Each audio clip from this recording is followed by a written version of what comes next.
AI won't replace us until it does.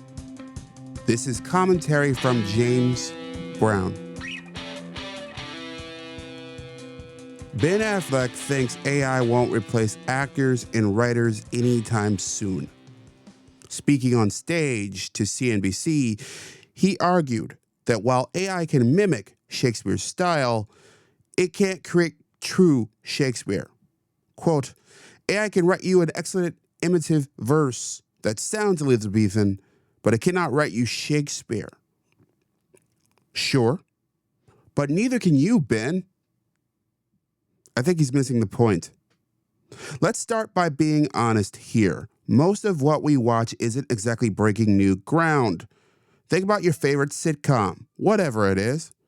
The one you put on while you fold laundry or hold your kid. How many times have you heard the same laugh track, seen that same relationship drama, watched the same misunderstanding play out, or some variation on a theme?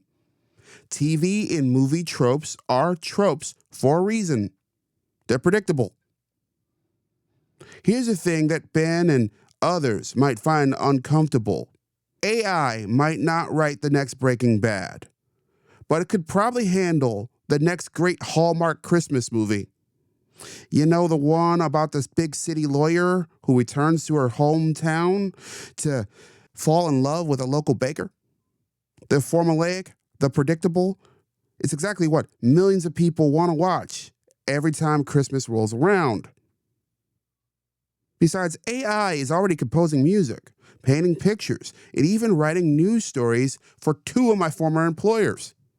The line between human and machine creativity is blurring quickly, and it ain't going back to the way it was. But it's the denial that scares me about what Affleck said. He's looking at the ceiling while ignoring the floor. Sure, AI won't write King Lear tonight, but maybe tomorrow. And I could guarantee you it could handle Tuesday night's binge. What do you think? Should Ben Affleck or all of Hollywood be afraid of the big AI wolf? Or maybe I'm wrong here. And what shows do you turn to for comfort? Would it matter to you if they were AI generated? What if some of it were AI generated? Let me know in the comments and support my work at jamesbrowntv.substack.com. On that note, I'm James Brown, and as always, be well.